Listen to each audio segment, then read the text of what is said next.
Hey, Yes, Mintzy, yes. hello, how are you? Good morning. I am really well, thank you. Happy to be with you on this fine, grey Manchester Sunday. What's the weather like where you are? It's exactly the same as you because we're about 3 miles away. So should we dispense with the ideas that we're some sort of in exotic counter locations? One day, we're actually going to just come out and just say that Whaley and I have been living together for years. Well, if we come out like that, that'll be a very happy day for me in particular. It justifies the pink all these years, and that sounds disgusting, actually. Yeah, well, I think we'll all agree that you can't afford someone like me. It's yeah. Well, not for more than an hour. You'd be punching way above your station. How you doing? How was your week? You've been out and about. I certainly would be punching above, but that's different. But anyway, yeah, I've been out and about. I'm always out and about. You know me. That's what happens when you don't like to stay around the family. Morning. To Whaley's family who miss him dearly. Last seen him in 1997. He went out for a conference and never came back. yeah. Get some milk. Tell us a little bit about your week. Tell us about can't even things remember. that have been happening. I had a lovely catch up with Damon, CEO over at Nurture Group. That was lovely. He took me to a fantastic London's. Let's take this show off into food because yet again, this is something the two Russells can never touch. So I went to Veera Swami, just down by, is it Piccadilly? The oldest restaurant I think in the UK, but definitely in London, and that was fabulous. Even better than that, that really cheeky thing that people do when the bill turns up and you've rocketed off to the toilet. I did that really successfully because I saw what sort of wine he was getting. So that's been a good week. I don't know what else I did. Where else was I? And are you hearing any kind of the industry vibes? What's the Huggy Bear word on the street? What are you hearing? Are there any trends emerging at the moment? I think ICG Tech's exciting. That's going to be breaking pretty soon, isn't it? If people aren't around that, that's exciting for I think both agents and prop tech companies. So they should get in touch with Ian White on there. We're obviously in on that because we're in on everything, aren't we? Nothing happens in this industry. I was just about to say we're like Epstein, but that was. I was going to. Nothing happens in this industry without us knowing about it. I saw a picture of Simon Gates' little supplier group, and I said there was just right. Thank you. Exactly. Exactly. You're finished it. Well, I'm seeing him on Thursday, so that's him out. He's done. I made him. Mr. Influencer. No, it's good. It's great, actually. I think, look, it doesn't matter who's doing it. I think the more collaboration you can foster within different groups, the suppliers, the agents, the cross collaboration that's going on, I think it's brilliant. And long may it continue. You always like to think you have that place to yourselves, don't you? Obviously when we started famously back in the day, there's no one else really doing it, was there? But actually, that's the nature of connections and networking, isn't it? Matt Baldock, who it amuses me because he's got his estate agents group, right, which doesn't allow suppliers in it. Manages to show up at the suppliers group that doesn't allow estate agents in it. Yeah. So he can wear both sets of trousers. Mintzy, I've got this mother nailed. So I'm gonna turn up next time, and I'm gonna say, as an agents giving board member, is he gonna try and stop me? And I don't care. His brother's a very good boxer. If he puts a hand on me, I'll sob. So that's how I'm gonna get into that group, mate. Top of the morning to you. Hello!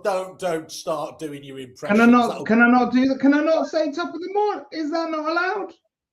No, I think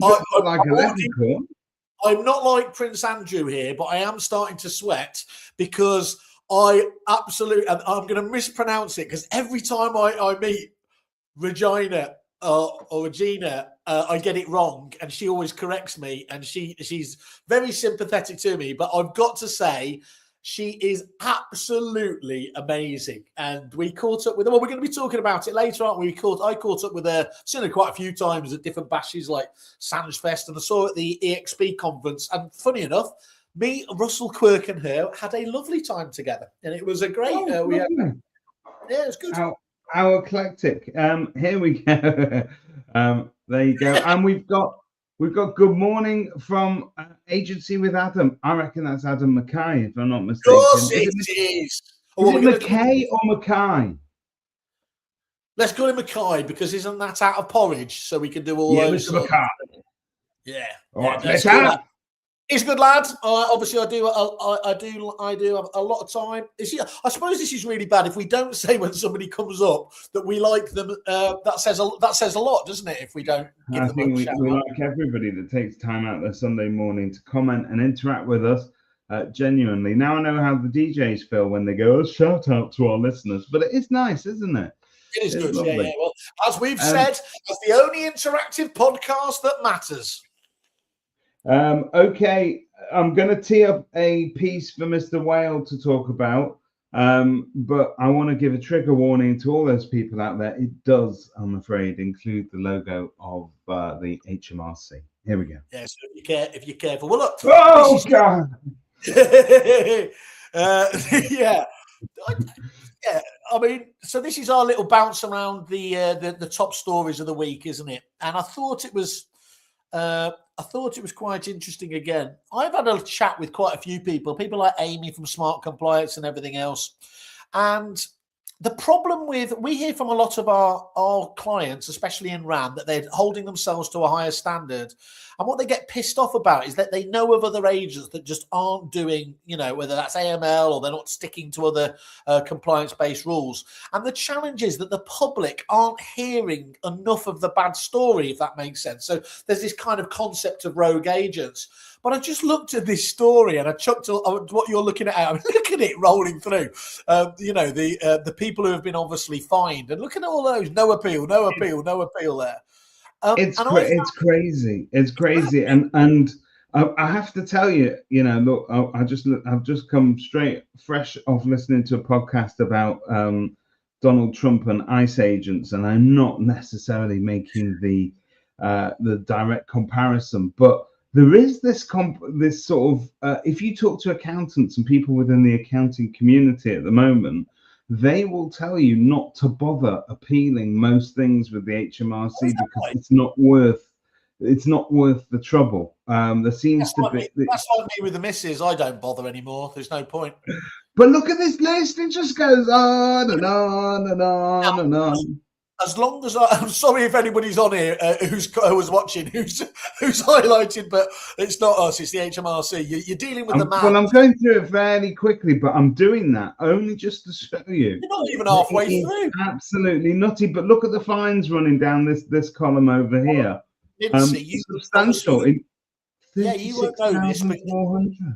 You won't know this. I think there's 150 in there. You won't know this, but there's this thing called AI that I've come live to recently. So I whacked it in, and as long as it wasn't hallucinating, I think that's over the course of a year. I think it's of the year before last.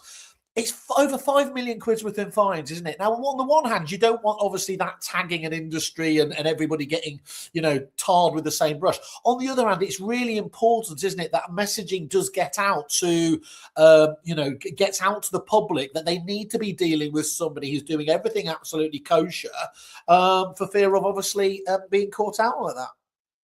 Do you think, I mean, look, all of these stories are, you mentioned one of the suppliers earlier. They will obviously, I'm not saying weaponize these stories, but they'll use it as proof, won't they? That there is a danger to not following up and not having all the correct procedures in place and not having the right maybe guarantees or insurance in place and all that sort of stuff. But to the members of the public, does it do, highlighting these stories from within our industry? Does it do anything other than sort of reinforce, actually? So I don't think by going out there and saying, look, by the way, here's a handful of agents locally who've done the wrong thing. I don't think that makes the seller say, oh, well, no, David's the best of a bad bunch. I think it makes the seller go away thinking, Yeah, they're a bunch of wrong'uns. No, this is all about. This isn't about, as you said, dobbing them in. Although there is a helpline. This is about showing why you do the stuff you do, and I like the idea about doing a lot of the stuff up front to say, look, whatever other agents do is absolutely up to them, but we hold ourselves to a higher standard. And I think then it becomes, and again, all I am looking at is the story and the pitch. It's all then just about explaining why you might be why you might have a higher fee, what you're going to do, why you've got the team, all these different elements that they might think, why do I have to go through these hoops? It's explaining that in context, isn't it? Isn't that the important part of it? I think it is. I just think that I as an agent, I wouldn't waste my time with it. Only because this is the problem with a state agency. No, honestly, because I think, look, you've got a limited amount of time when you're in that room. If you are sat in that room, if that person has trusted you enough to invite you into their home, you're there already for a reason. You don't invite people you don't trust into your kids' bedrooms. It's like Tinder. You don't do that. To a certain extent. And you know what? Claire Yates spoke about this brilliantly at the Kerfuffle conference. Another one coming to an arena near you this July. But Claire talks about this sort of the unspoken trust that sort of binds the agent and the sellers in most cases. Who do you know? She asked this question, doesn't she? Who do you know that you would, after 45 minutes of meeting them, hand them the keys to your house and give them your alarm codes as well?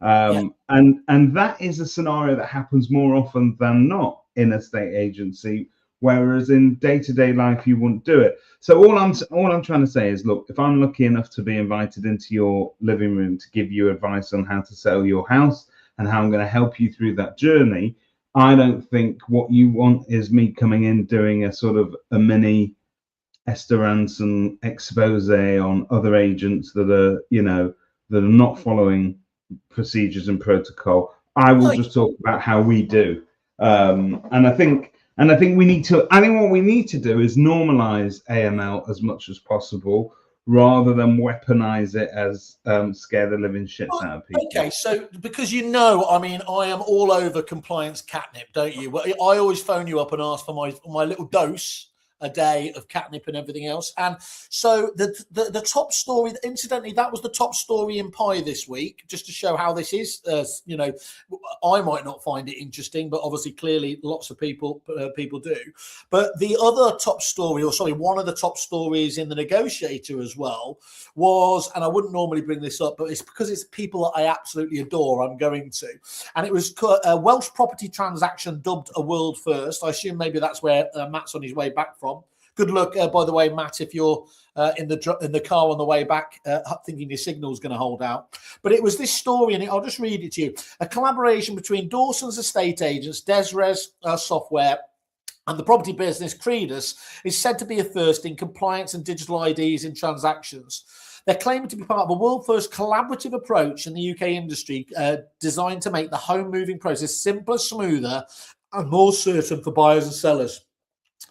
Desres and Credus are completed the very first live property transaction using Credus property compliance wallets, an apparent world-first innovation in digital identity and legal compliance. Now, just to, again, be absolutely shameless, this was the Credus guys did a fantastic, and I did presentation. They did it. We were thinking about, is this going to work? They did a 10-minute really punchy one, and it was one of the most highly reviewed ones on the day. Which we spoke about there. Sometimes you feel a little bit, events and conferences. Oh God, are you getting too salesy? But done in the right way, thought leadership and punchy like that, I think it delivers. So. Joe, anyway, from Dawson's was raving about it. The wonderful and smiley Simon King from Desres Legal, who, again, I think, they won our Trusted by Agents conveyancer, didn't they? So hats off, because that's what your point was. Again, just going back to it earlier, that's the collaboration side of things, isn't it? We're all... Look, I think all of those things benefit. If they benefit the customer and they benefit the agent, to me, that is like that makes it work, doesn't it? It really sort of it improves customer service, and it's worth the agent investing in. Keeps you out of jail if it's got a compliance angle as well, and that's always a bonus. It's just, I mean, that's the rule by which I live each day. I don't always manage it. Although I have heard there are conjugal visits that you can have in jail, which is more than I could say for being out of jail sometimes. So, DM us if you're interested in that side of things. We can do that. But can I just chuck out another couple as well? So the top story in estate agencies today this week was Rightmove reported that average asking prices rising at their fastest pace in a decade. Now, you always try and trick me out like the hideous Russell Quirk and make me comment on something in the property industry statistically when, of course, I'll say like 112%. Let's see how good you are. What do you reckon the price was? It was the average asking price rose by what percent between December and January? Well, between 1 month and another, is that what you're saying? You're right. That's a month. Well done. Yeah. Okay. What did I win? What did I win? You can come to work tomorrow. Surely it can't be any more than 10%. Oh no. Yeah, good. I'm glad I got you. No, 2.8% in a month. Oh, well, there you go. Yeah. So average new seller price reached £368,000 and 31 pence. And it was, the largest January jump since 2015, which I thought was, again, interesting.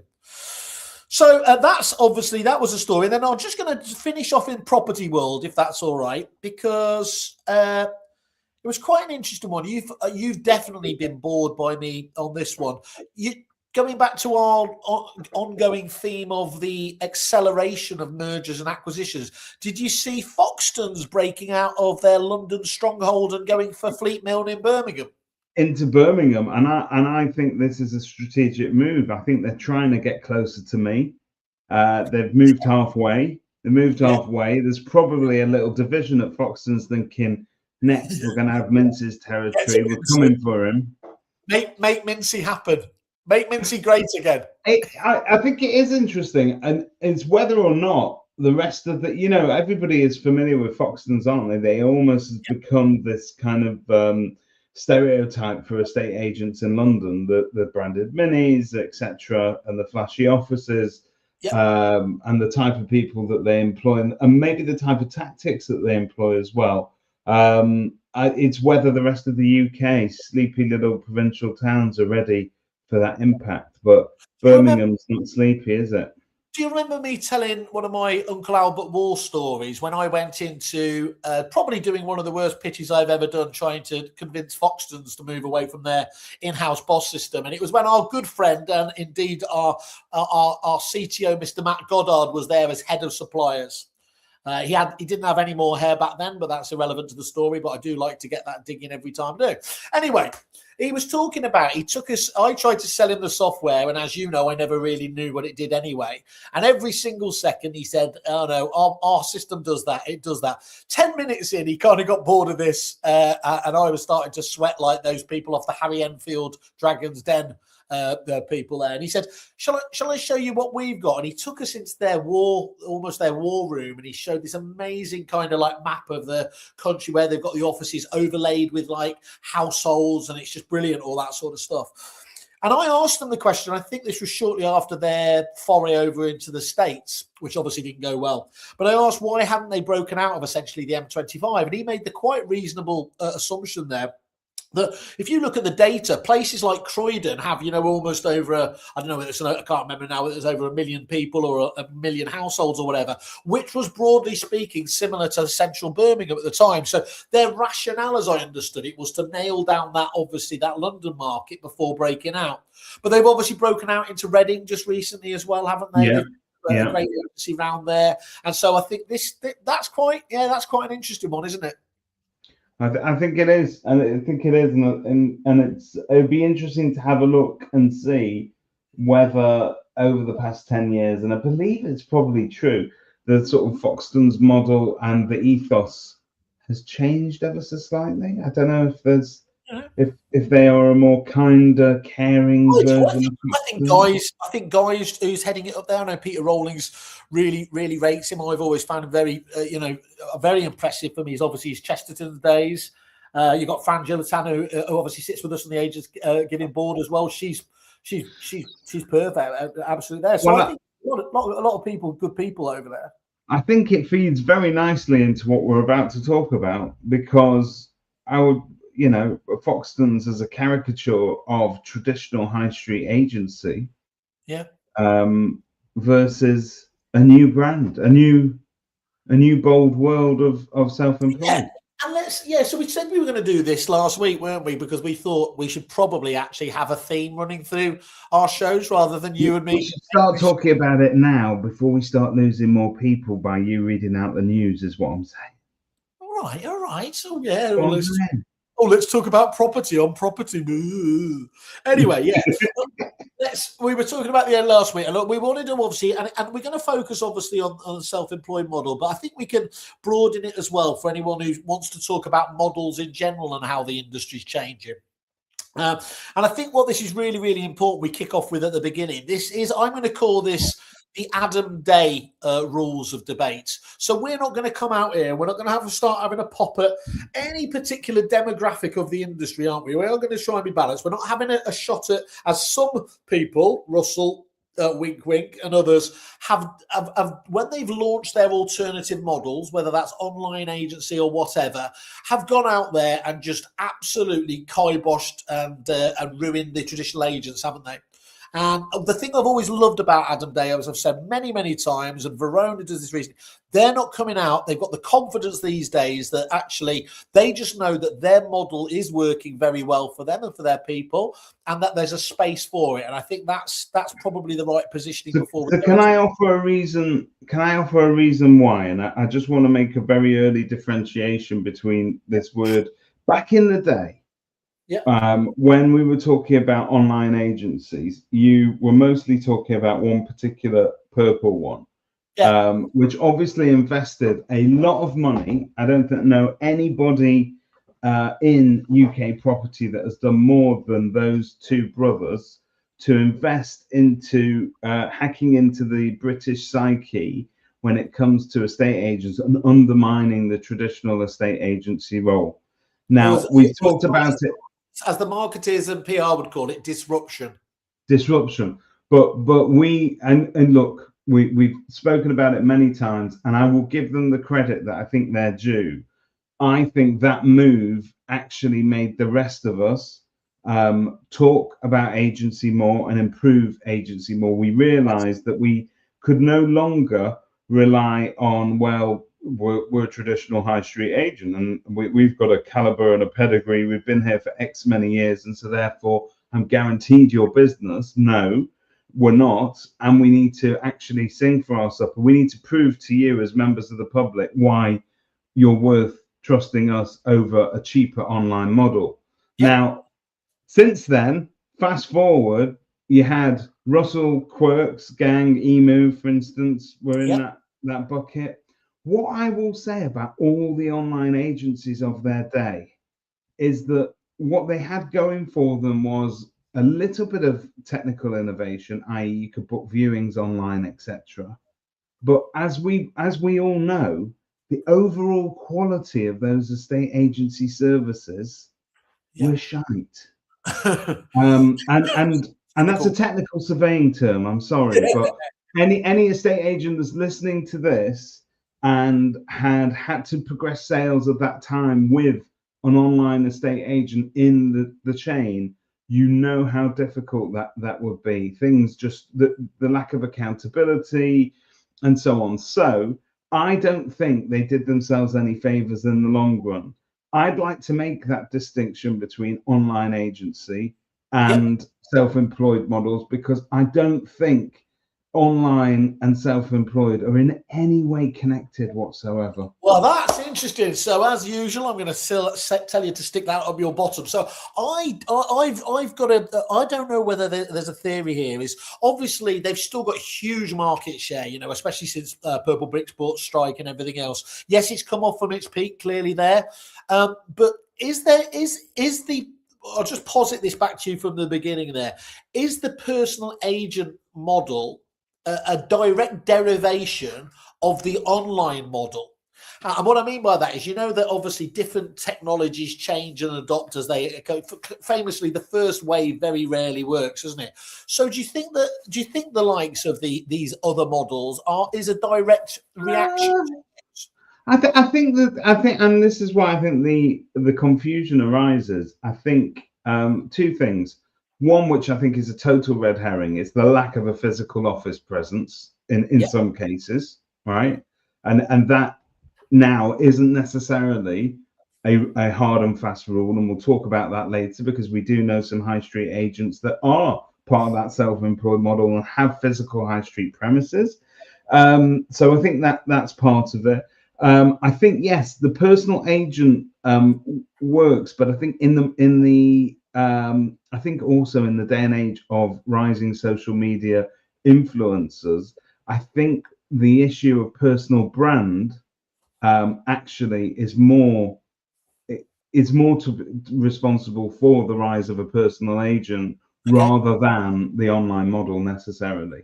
So I think what we're doing is look, your choice as an estate agency owner very much used to be, I'm going to take David on. He's a bright young chap. I'm going to train him up, teach him everything I know, and then when David's capable enough and learnt his craft, he's probably going to go and borrow a load of money from his uncle and set up his own estate agency and go on his own, and then you lose them forever. And people were worried about that. So you were worried about how much do you trust people? How much do you invest in your key members of staff? What can you do to retain them? And I think personal brand also is I think a lot of agency owners feel like that might be a threat to their overall brand. So Simon is a great negotiator. Is the Simon Whale brand becoming bigger than Repeat, for argument's sake?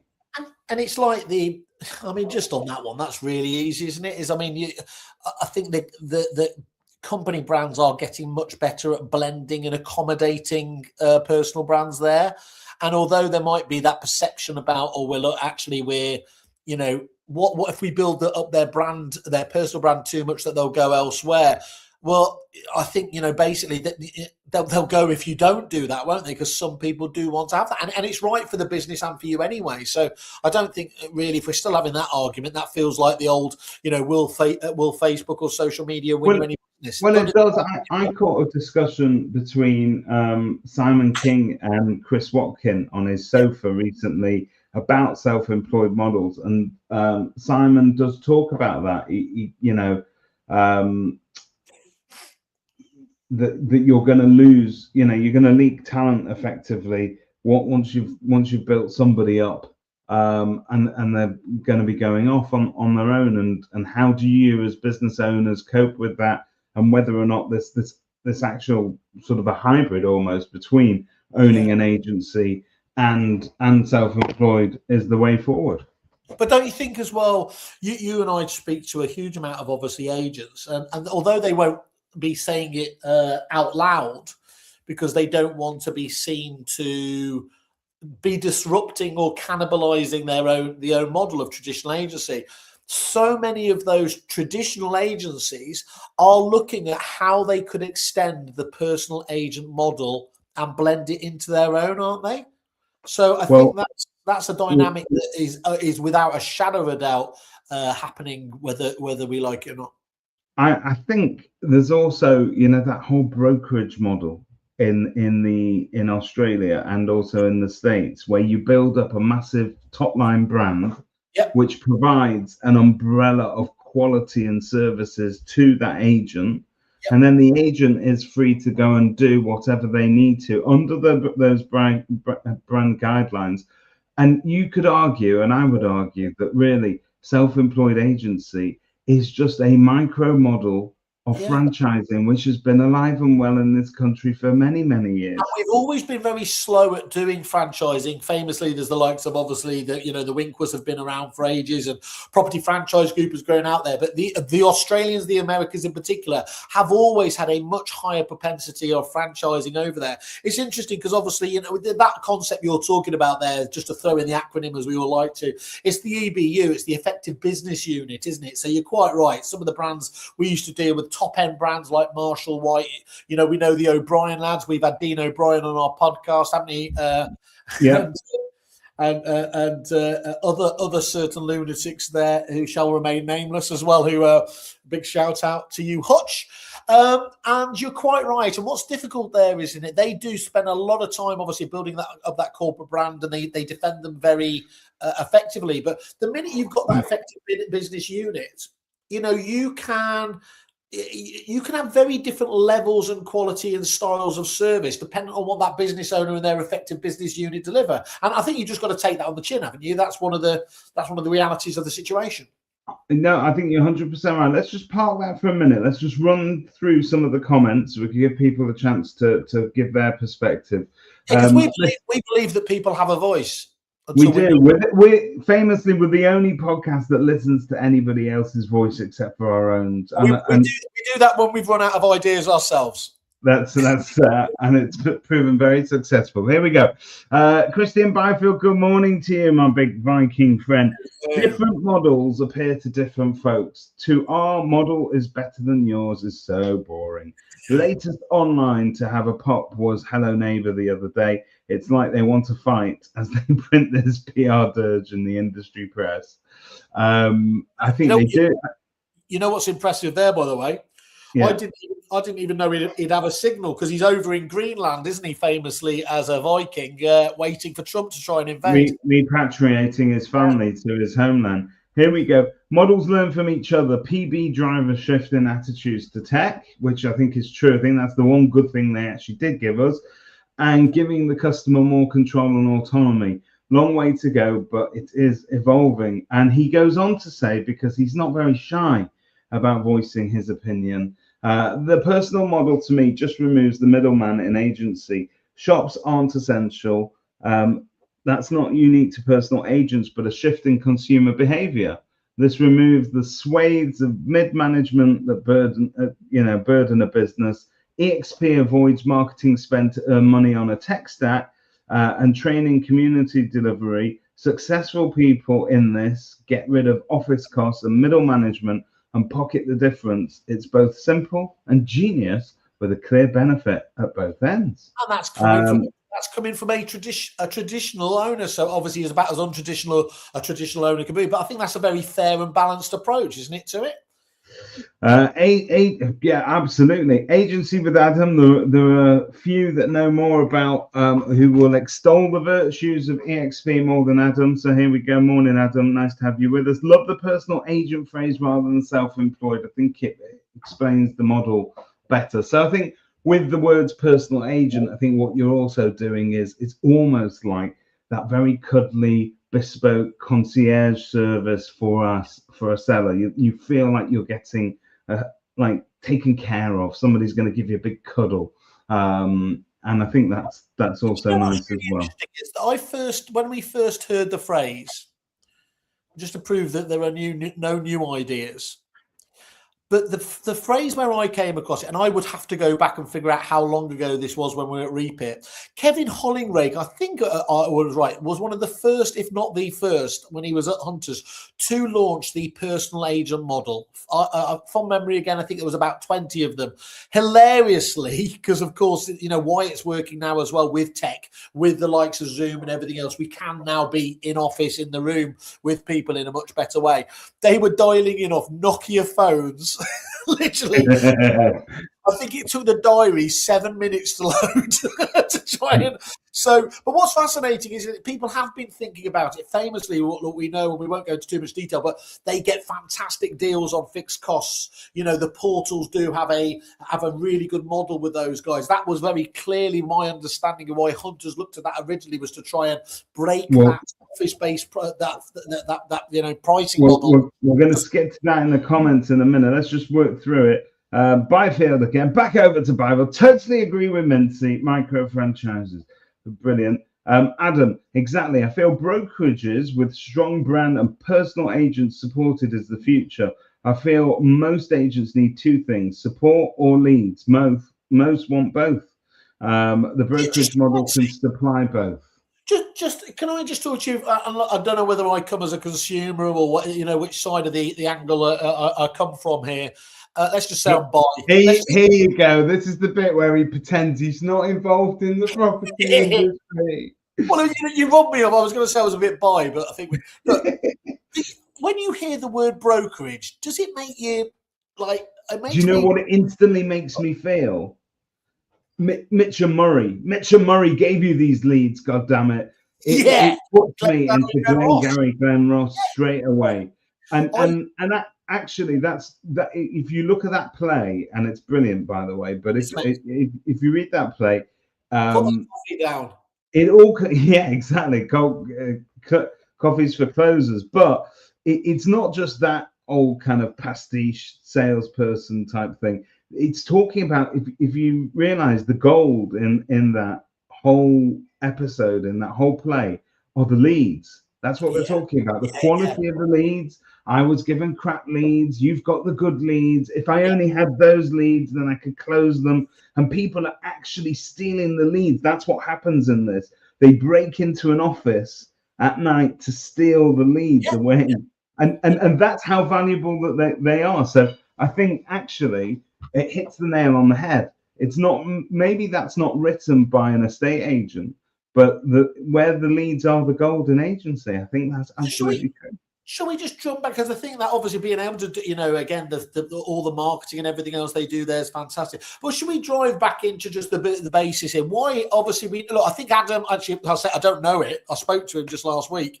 And Adam obviously was very proud that they've just broken through 900 agents, I think, which obviously, again, I'm sure it was only a couple of years I caught up with them and they were about 450. So look, the direction of travel is fantastic and everything else there. And you let's just say you are starting up today to tomorrow, and I think we've already had this conversation, so it's a bit of a loaded question.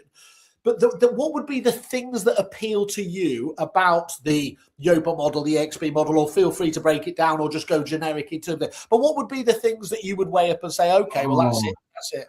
This is a great question. And by the way, I'm mindful that there's lots and lots of comments here that we need to work through, but and we will get to them. But just to answer that question, I think Adam once again hit the nail on the head. You want support, so you need to have something. I think Ian Dobrin, Hunters were the very first, but famously had to foreclose on their own model at some point. But I think it's a lower cost. It's a lower barrier of entry. So if I wanted to join and I'm going to be quite honest, I've had discussions with certain personal brands, if you like, just to see how their models work. And it's relatively inexpensive. So let's just use EXP for example. I think if you could borrow $2,000 from your granny just to get you off the ground, and you've got a bit of a personality and a mobile phone, you're up on your way. So what do I get? I get my portal. So I get the right move. I get a fantastic CRM. So a lot of the EXP agents will rave about they're using Loop. Mr. Bevan's Loop, isn't it? Yeah. Mr. Bevan's crew. They seem to be doing a good job there. You've got that interconnectedness between the agents to a certain level because Loop is able to basically. So if I've got a lead here, this side of town, I can whack it over to you on the other. And so, like, for me, it's the setup cost. It's a really low barrier to entry into that market. And actually, I think and here's the truth, and I don't want to insult any of our EXP listeners out there. I actually don't think that to the customers in the marketplace, EXP means anything. So to an average home seller here, I don't think they know. even though they've got this now massive market share, and I think they were talking about it again, they've gone through it. You think actually that a bit like Rightmove, wasn't it? It was clearly dominant before it then truly with Ian Wright hit the brand recognition. You think there's still a bounce to come from the public actually getting EXP are the biggest? And I think that should scare traditional agents, chill them down to the bone today, because what Kim will talk about, and I'm going to just flash some Watkins stats on stage right now, because this is scary for a traditional agent to see this. Watkins has spoken for years now about the rise of the EXP models of personal agents and the market share that they've got, and the fact that how many sales they're handling and exactly how much business is flowing through their books. But what we haven't spoken about is how effective it might be. So here we go from Mr. Watkins himself. Self-employed agents outperform the market. They are, according to stats that he is garnering together off 20 EA's system, comparing self-employed models since I think the beginning of 2025. They are 12% more likely to sell your home. They will sell your home 23 days quicker and sell your home for an average of £5,400 more. So you got a triple lock. You got a triple lock there of stats, haven't you? So it's interesting. We're now not talking. So when I say that I don't think the public are aware of who EXP are, I am not saying that they're not effective. I am not saying that the public are not benefiting from them. What I'm saying is it's the personal agent that they're going after. It doesn't really matter to a certain extent what the three letters are underneath that agent's name and what brand they're with. I disagree with you there, because I think you are right before. I think what's the terrifying thing is, as that brand starts to become, it takes such a long time to get a brand, but once that brand starts to embed itself as well, coupled with it, I think that's where I would be getting more worried about it if I was a competitor in any of these marketplaces. I'm gonna just head to the comments for a bit, because if we don't clear them, we'll never get through them. But Charlotte Jeffrey Campbell, hello. The doyen of training and development. My favorite trainer. I say that to all the trainers, obviously. I think traditional agency now defines a skill set rather than a business structure. And that's why online and hybrid are such outdated terms, as non-people focused agency model is not what the consumer wants. So I think that's largely speaking true. Just before you bounce off that, I'd like to throw this back to you, Charlotte, if you're still on there. I have got a theory, because Charlotte is actually one of the few remaining trainers in this industry, in an industry where we keep getting told all the time that people come first and we believe in training and development. It's amazing how few there actually are left. And I don't know whether that's because there is so much access and resource you can get online now these days. I think that's definitely a concept.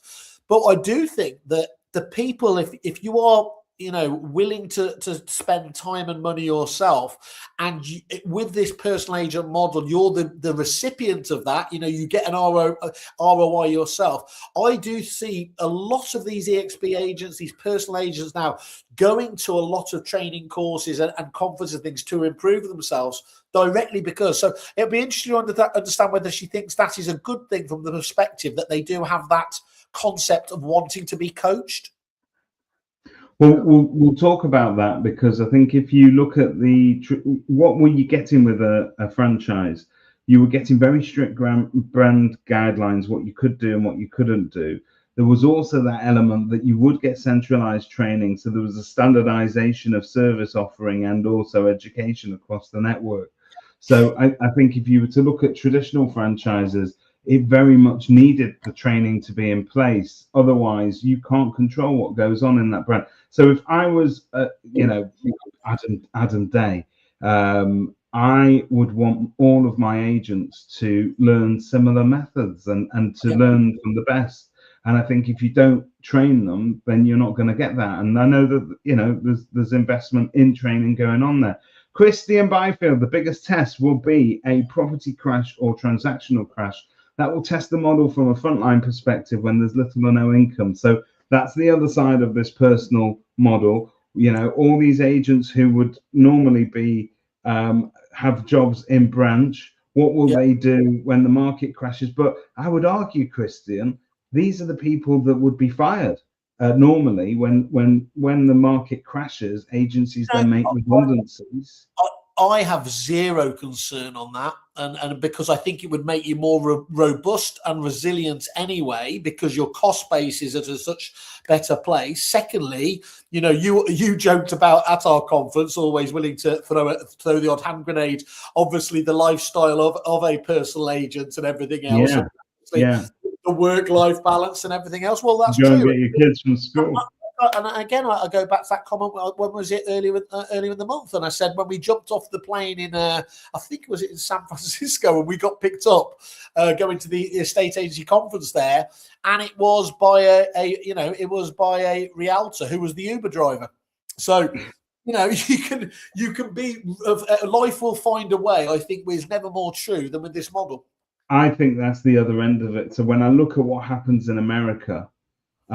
Every man and his dog has a realtor license. So you're an Uber driver and you're a realtor and you're a hairdresser and you're a realtor.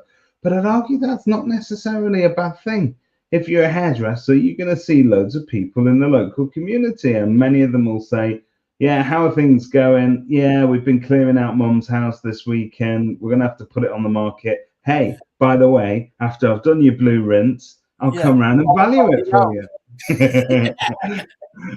Here we go. Charlotte Jeffrey Campbell, someone that's not quite ready for a blue rinse yet. I ran a national network, home worker network for Pattinson's in 2001, but it failed as the tech wasn't around.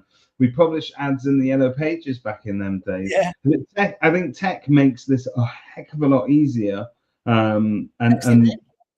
Do you know you just said there about Purple Bricks, and who was it, Christian, again, talking about the tech that worked with Purple Bricks, and it did, I always said, I think that perversely, in many ways, it was really, really good for traditional agency. They were forced to actually get very good at communicating the value that they did. It also shook them outside of their comfort zone, because we used to have the concept, when we were at Repeat, years before it was fashionable. We had landlord logins, tenant portals, vendor portals, all that side of things.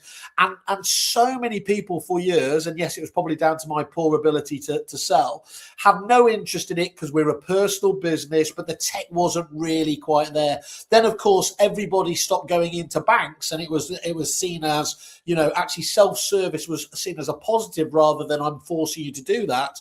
And again, then suddenly it becomes magic.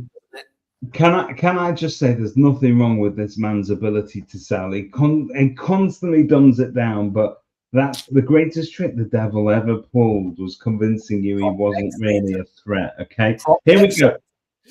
Donna Vincent, estate agent. Hey, Donna. The shift in the way companies work since COVID, where lots of people are working from home, has helped, I believe, with self-employed agents without high street offices. So yeah, I think it gives you that flexibility, doesn't it, to like me, work from home in your pajamas occasionally, which is good. Liberty Blue, estate agents. Good morning, Liberty Blue. That's it. That's Regina's.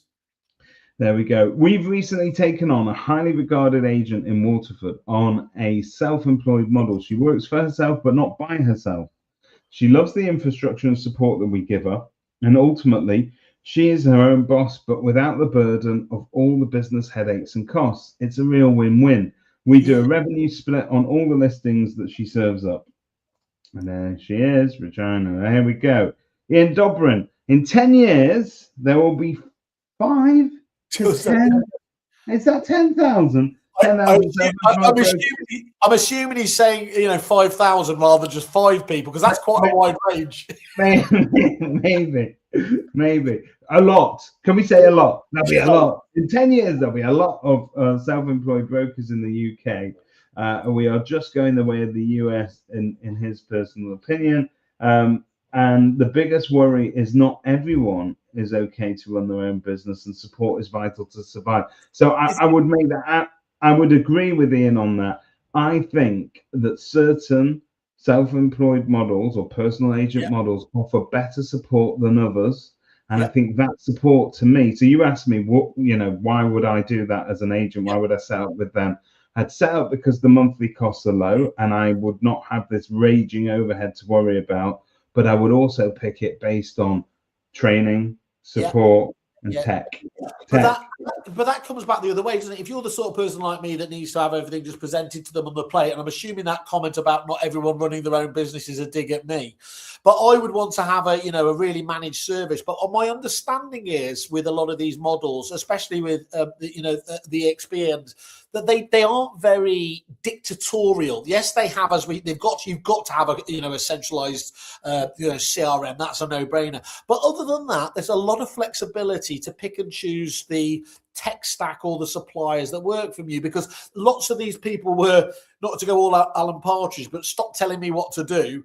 It was very much that kind of thing. And when I was at that first EXP conference, and I've been lucky enough now to do a couple of their bashes, what came across was when they were interviewing the likes of Sam on stage, Alex Pelosi is obviously fantastic there. These people who have obviously done that journey from the independence thing, they've sat there and listened to what others have told them, and it has been a case of they've been doing it for the man, they've worked for the other owners and everything else. And so it's so liberating then to be able to get out here and do all this stuff yourself, especially, and I'm not going to get into it, you can tell me because I don't understand it, but that whole wonderful capped element of it, that once you get to that certain level, you keep the lion's share of it yourself. I mean, that is surely that's the secret sauce of one of these businesses. The crowning, the capping. It's interesting, that whole, and that's the other side of this whole model, is that an EXP do this better, I think, than probably all the others, because you don't hear the others necessarily. But I think, how can you tell who's a vegetarian or a vegan? Don't worry, they're going to tell you. How do you know somebody is a self-employed agent? Don't worry, they're going to tell you that they can pick up their kids from school and they still get to keep 70% of their commission. So I think there's an element of this, and we touched on this last week, and I've said it and I'll say it again. I think that we see a lot of, not all of them, but a lot of self-employed personal brand agents on social media going on and on and on and on about why people should be joining their brand, rather than talking about their customers and the houses that they're selling. Now, Donna, for instance, who's here, is very different. But what I'm saying is there are a lot of people out there who are doing that constantly. And I would argue, are they earning, therefore, because with a multi-level marketing type scheme, you are earning a lot of money by bringing other people into that network. So something that was said to me recently is, look, if you're a fairly well-connected guy and you know quite a few people, you join a network like that, and if you can influence other people to come on board, you don't need to sell as many houses as you think, because you can effectively earn off the back of those referrals coming in, which I think is very interesting how that model works. I'm trying to remember, and apologies, Sean, if I've got this wrong, but I'm sure when I spoke to Sean Newman, who's got, obviously, is it the Property Experts one there? Yeah. I'm sure he was saying he's more in a recruitment role now than he is obviously in there. I think that's, that being able to blend. And it's interesting, isn't it? Because those are two industries that actually have had very close relationships. You've seen a lot of people bounce between them, talking to, funny enough, the recruiters. There is a lot of crossover there and similarity with sales roles. Yeah. Famously, if you have a look at EXP, I think when you look at what Watkins says about them and what other people say about them, they'll say that they spend very little on external marketing, because it's the word of mouth within the network that does it. It's the agents themselves, and that's part of the whole magic. So let me ask you this question again. So you've got Mintzy Estates, and you've got and your USP has always been you've never once turned up on time to evaluation, and that's why people should come to you. But when you're there, Mintzy by nature, when you're in the room, you're the best. Now, let's say Mintzy Estates has 3 offices. Obviously, one of the biggest challenges you found in the past, obviously, is that there has been no ability to evolve from that model very easily. You could take it down to a hub, I suppose, and probably do it. One of the things that, as I understand it, I don't think I'm wrong. I think Adam was one of the first, if not the first, in XP to do this. They are now starting to accommodate and give that ability for traditional agencies to come into the model and still to ostensibly trade under their own brand. Now, I apologise 55 minutes in or whatever we are now for using the banned phrase, but that is a bit of a game changer, isn't it, in terms of the model? I need a klaxon to a game changer. Yeah, I'll get the missus in. Morning, Rachel. So I think, look, I think you're right, and I think that, you know, I've seen that with, for instance, Benjamin Stevens. We talked about that last week. Steve Wayne, great brand, really well known, as embedded in a community as an agency can be. You know, he does all those up and down the high street with his dogs, talking to shop owners, all of that sort of social media stuff. He is the archetypal digital mayor. Digital mayor, exactly. Now, when you combine that with the EXP model, what you're getting is a business that has got substantially lower overheads, but still has all the benefits of that kind of high street model. Let's just race through the comments, because I think there's a lot more that we need to get into, and I'm conscious of time. Rinse these people. Vincento, Donna, I'm an EXP agent, and I agree. My clients don't know what EXP is, but they know me through recommendations, social media, and agency boards, etc. That's all that matters. Christian Byfield, EXP have definitely built the impression, at least, of more of a community. The other brands in this space, you only hear from the owners and leaders, but EXP has an array of high-profile agents and talks of collaboration. However, EXP means nothing to the British public in much the same way that they don't see TPFG behind the brands of Connell's Countryside and the other 50 brands. So I think that's the only thing I disagree with him on there, and I think I agree with the vast majority of that, but of course EXP is still a top brand in its own right, whereas Connell's and Countrywide very famously went deliberately for whatever it is, the 50, 80 sub-brands of, you know, whatever it is, Gascoigne Howman and all of those Sharman Quinney and the likes of that. So that was a very deliberate strategy to retain the goodwill of those brands, whereas EXP still is going to be a unifying brand at some level, isn't it? So there's no confusion there, I don't think. Sorry, go on. I'll jump on after. Good morning, Nick. I personally feel that the self-employed agent model is the future of this industry, especially for those agents willing to work hard, especially in the early years, to make it work. However, I do feel that too many lazy agents see it as a get-rich-quick scheme, expecting to do very little and get paid loads for it. Self-employed. That's the world of prop tech you're thinking about. There's always room for you in the world of prop tech. Self-employed takes a while to really get it off the ground. It takes hard work and time. The luxury of free time doesn't come overnight, as some people sell it. I do feel the barrier for entry for self-employed needs to be. There's a comment, the piece of the comment here missing, and I'll try and go to Facebook to get it. But that's interesting, isn't it? I think he's probably right. So all of those. You know, we did very famously make fun of the kind of rhetoric that you hear certain self-employed models talk about, you know, getting up early in the morning, having their ice bath, going for an ultra marathon. I'm not talking about anyone in particular here, putting on your pink hoodie, getting back out there and picking up your kids from school. That's all well and good, because that is a lifestyle choice. But what Nick is saying there, that lifestyle choice doesn't come overnight, because the other end of being self-employed means you're working your bollocks off, because you need to be in the office longer. Just go back just a second, because I think there's something very important here as well that Donna said. Hang on a minute. Donna. Yeah, just that one there.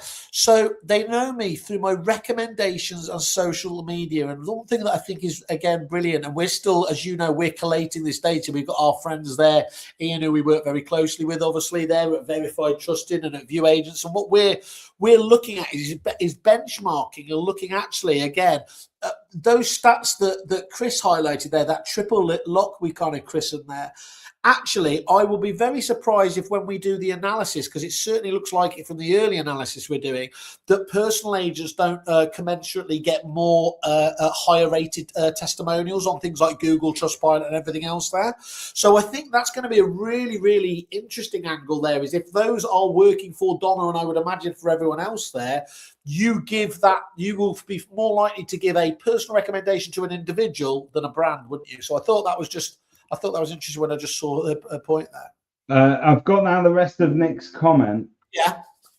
Are you there?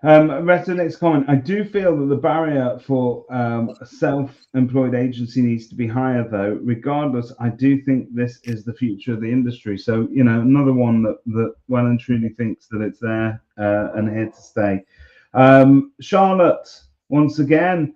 We see a lot of people self-investing. And this is in answer to you, Simon, about training. Yeah. Our pay-as-you-go courses for individuals has grown by 80% in the last 12 months. So yes, self-investment is huge. Good to see. And look, we say this in Australia, the biggest conference where they have 4,000 to 5,000 there. The vast majority of those people, those negs, those people in the industry property man, they're paying for it themselves. And I think that's and that's great to see.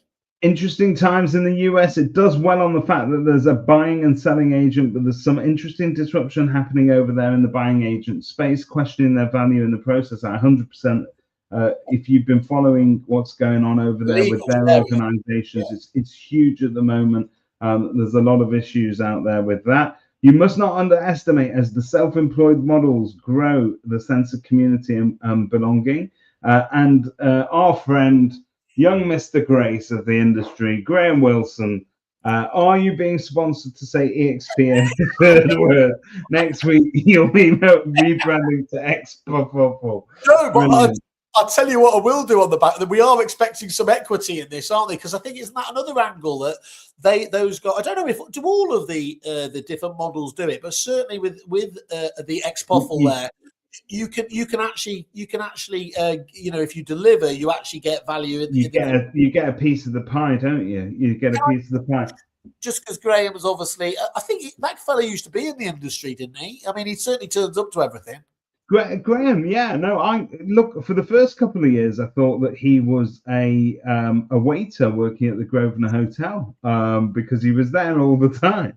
But actually, it turns out he does actually work in the industry. Well, but I heard. Go on. Let me ask a question to Graham as an agency owner, and also all the other agency owners that haven't yet gone self-employed here. What is, ladies and gentlemen, your profit margin on an average sale? And what I mean for that is, are you in effect earning any more than, say, Adam Day is earning off the back of an EXP agent when they take their cut? Are you earning 50% of a sales transaction after you've cut your overheads out of the question and all your tech? Or in effect, are we all sliding towards that? Well, it's in the 20 to 30% range, so we may as well look at the self-employed model, because it will actually, with the recent employment changes in terms of national insurance, etc., it makes far more sense to put people on a self-employed basis. So is that the story of estate agency? Is it the fact that our profit margins aren't exactly what they used to be, and actually we're now closer to the brokerage model than we ever were? Well, without doubt, if you look at maybe the structural reason driving this as well, is that Chris has been doing a really good job and stopping everybody talking ourselves into recession. And he keeps publishing, obviously, the 20A stats about how many listings and sales there's obviously been. And I don't know what people are predicting again this year, but if it's going to be more than 1 million, probably 1.2 million again there. So the issue isn't around the number of listings, is it? That's not it. But the pressure, I would suggest, on fees. I was speaking about, in this local area here, as you know, Mintzy, Didsbury, the Kensington to the north, very salubrious, and the high street agents are competing at 0.7%. Now, so there's a the famously you've got to obviously, so even though the transactions there, if you're getting less, then there's a problem. The thing that I think has been instrumental that maybe that first iteration of the online agents got wrong is it didn't have to just be cheap. Verona has made this point time and time again, I love that, seeing some of the amazing agents we've had on here, and we've spoken about Katie Poole there before. These people really value what they do. They almost come at it as probably as well. Look, that's the Aussies manage this. We can only manage so many properties. So if you want me to look after your property, and I'll do the best job for it, you need to pay me a commensurate fee. I think that's a really compelling pitch from both sides. I think it is. And I recently heard somebody from a very well-known self-employed brand that I'm not allowed to mention again, but they are making a drive for those agents to charge higher fees. They do not want their agents to go in there and discount the fees, because it just doesn't make sense either for the agent or for the model. It does no good for the industry as well as a whole, as we've seen in the long run. All we end up doing is educating the public that you can have top flight agents for next to nothing. Yeah. So, Mr. Watkin, thank you very much. Thank you very much. Mr. Watkin, in case you missed it earlier, we did give you full credit for your fantastic stats that you've provided us today. But Mr. Watkin is saying, don't forget that the average number of homes sold per month per self-employed model in 2025 is 1.39 homes per month, based on a combined total of the three largest self-employed models. Yeah, so, well, now he's here, I can do the other drum he's been banging. As we said, we were going to look at different models, and the idea that the online agency model has completely failed is, of course, completely erroneous. Because once again, Chris, looking at the stats and turning them from data into information, has now been banging the drum that if you as a lettings agent haven't got a strategy for dealing with open rent, then you are missing a trick. And Chris, please jump in here, because again, I'll misquote it. But the market share that those guys have is absolutely stunning, isn't it? And they have really, really made a case for actually having delivered on that line model, at least on the letting side of the business. They've sort of cut through, haven't they, between an agent managed model to giving the owner effectively self-serve agency. But Chris keeps making the point as well, what percentage of those are moving, that they are losing from the traditional agents as well. So I think it's but I'd argue that when things are good, then that's great, but when things go tits up, you want a proper agent advising you. The only problem I've got with that, David, is, on their own website and, on the review sites, they make the point that 8.2 million tenants and landlords love open rent. Now, I'm not being funny. Okay, there was a problem with the other, Purple Bricks in the early days had incredible Trustpilot reviews, and that then kind of, because they obviously got the review at the listing stage, didn't they, when everyone's happy, and it kind of changed there. But with that kind of endorsement from the public, have they really got much to worry about? Here we go, Christopher Watkin. Open rent have 18% of the UK rental market. The worst bit is 51% of every new listing that comes on in the last 3 years was previously on the market with a high street agent. Look at that. What's your strategy there? I mean, that's one we need to look at in the future, isn't it? What is your strategy? And that's next week's episode. Nailed down. We'll be talking to lettings agents next week, where we're looking into the number of landlords leaving the market this year, with all the sort of different changes and the renters' rights and all of that. How is that affecting your businesses? But more importantly, is there something else going on here in the industry that we need to worry about? Hang on. Christian Byfield, profit margins in agency have always been far lower than public expectation. Industry average around 16%, which is why we're so exposed to market shift. As a general rule, to achieve 20% plus in the service sector is good. It's also about growth, scale, and ambitions. Our profit margins at base are substantially above industry norms, in part because we're not constantly chasing growth. Interesting. No, you know what you're isn't it? chasing? You're chasing Esther's awards, aren't you? You massive awards. We know what he's chasing. That building. Did you know that building has had to be underpinned to support the massive weight of all those Esther's awards that he hawks around? I thought you were going to say that was about me walking in the place there. Then for a minute. Hey, Josh. Oh, Brenda Repeat. Hello, Joshua.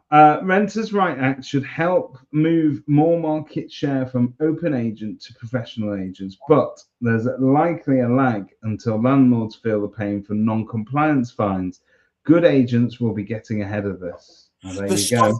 You know, I know, again, I'm biased and Graham's going to have a pop at me, but the stuff that Repeat was sharing with us last week, David, weren't they, around that and everything else, is they are really turning out some great stuff about it. I think so. I think if I could give a shout out to a couple of suppliers that I think are doing particularly good work, not necessarily in just buy our product, but actually in education.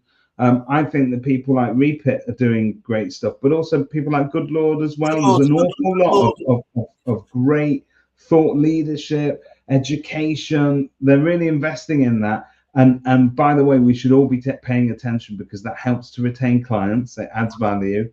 Yep. And I think it's very attractive as an agent when you're looking at people and where to put your money. I also want to put my money with an expert in much the same way that you want to employ an agent who is a local expert. I'd want to employ a supplier that is an expert in that arena, or at least has access to that. And can I just say, David, I love an attractive agent. And before people start writing in, I don't care if it's men or women. It's just the rest I have a problem with. Christopher Watkin, the number of rental properties in the UK is actually growing, not dropping. As many agents think it's dropping, but it's not. They're just leaving letting agents. Interesting. Interesting. That is interesting.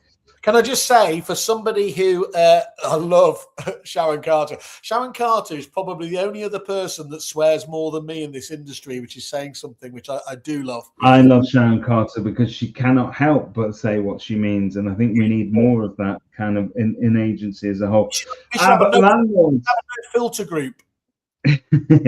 But landlords have this idea that if they had no problems when using an agent, that it's easy, so that they then have a great seamless experience with an agent, and then they trot off to open rent, and they can have a few good years of tenancies, and then it goes to shit.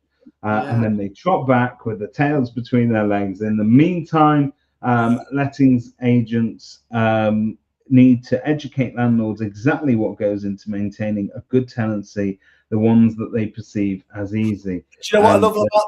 You know what little bit I love about that, Mintzy? That's where you have to bite your tongue and I don't say I told you so. But there's an awful lot of that, and I think that sometimes providing somebody with an excellent service can also and if you're quiet and if you don't touch base with your clients, and so here's another thing, and little nugget, I suppose. We try That's to. your name for me, isn't it? Little nugget. My little nugget, my little golden nugget. But I think that if we are trying to educate for many years sales agents to keep in touch with their clients when they're not transacting with them. So I've already sold you a house, but I keep in touch with you. I let you know how the market's going. I say hi from time to time. I care about the anniversaries. I ask you how your kids are getting on in the school that they moved to. Whether the house is big enough, small enough, if you have any aspirations of moving, but can I help you in any way? Just generally caring and keeping in touch. I think also that there is a cohort of lettings agents who, when they're doing a fantastic job and they can be the best managing agents in the world, but they're not putting in necessarily the time on speaking to current customers and telling them all the work that goes into that service that they're providing. And that doesn't mean boring them the whole time or scaring them the whole time. It means occasionally checking in with them and saying, hey, Simon, you're getting your payments on time. That's all good. Tenant's nice and happy. I just want to let you know some of the 12 things we've had to do in the last 2 weeks to keep it that way. And I think in that way, the agent's conveying the value to the owner. And so the owner's not getting the impression that actually this agent's not doing very much for for whatever it is, 10 to 18% in London management fee that they're charging. you're just talking about there about obviously boring us and them and everything else. Do you know what I absolutely love about you and me here? The optimum time, David. Do you know what the optimum time for a podcast is? Is it Sunday morning at 10:30? Oh, you're so good. 27 minutes. And here we are at 1 hour 13. Laughing in the comments. Face. We just laugh in the face. We're not like anything else. We break rules. We don't play by them. We do not. Well, we're going to have to let everybody go, but we'll cover these last few comments and maybe. And then I just want to just give a last shout out at the end. So just run. Okay, cool. So Sharon Carter anniversary cards are still valid even in today's techno world. Absolutely. Stephen Brown does that. I saw Stephen earlier this week, and he is the kind of guy that sends out thank you cards to everybody that attends one of his training sessions. He'll send you a birthday card, anniversary cards. It's great. But what he's also started doing, because it is very time consuming to sit there writing out 20 cards and sticking them in envelopes, he does now, the little video note function on WhatsApp, where it brings it up in a little circle so you can record up to 60 seconds of video. Those are lovely, short, sharp, quick ways of checking in with people, and he's getting a lot of good feedback off that as well. So that's just another. Why, whenever he's been out doing training, don't you? Because we see on Kerfuffle, we get suddenly bombarded with all the notifications that Stephen Brown has got a load of reviews. That's exactly what's been happening. It's brilliant, and that's exactly what he does in those 60 seconds. He says, "Hello, David. It was exceptional to see you last week. I was hoping you'd do the impression. Thank you very much for coming on Estate Agency Learning.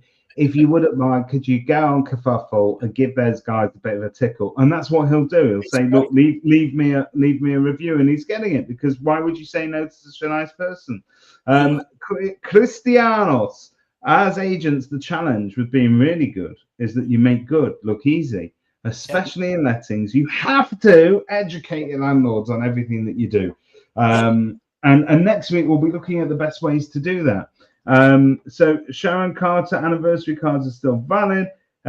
Liberty Blue Regina, she says it's very enjoyable. Thank you. Our pleasure. You're now officially our Irish ambassadors over there. So just so you know.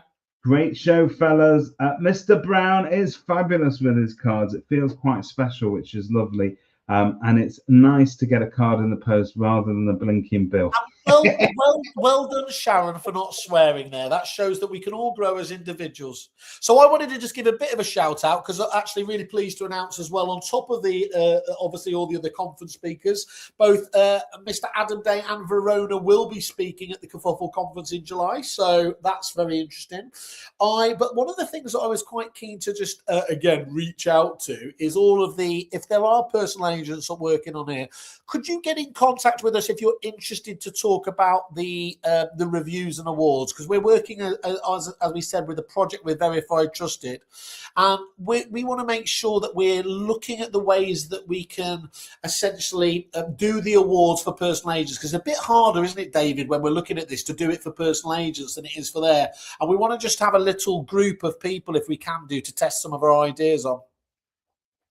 Yeah, no, absolutely. Look, anytime that you hear us reach out and ask for real agents to get involved and to give your opinion, absolutely do so, because some of the things that we go on to do with that data certainly helps suppliers get better. I think it helps the marketplace. What's only better with Watkins joining is with Karen here. So just to prove it, a big shout out to Karen.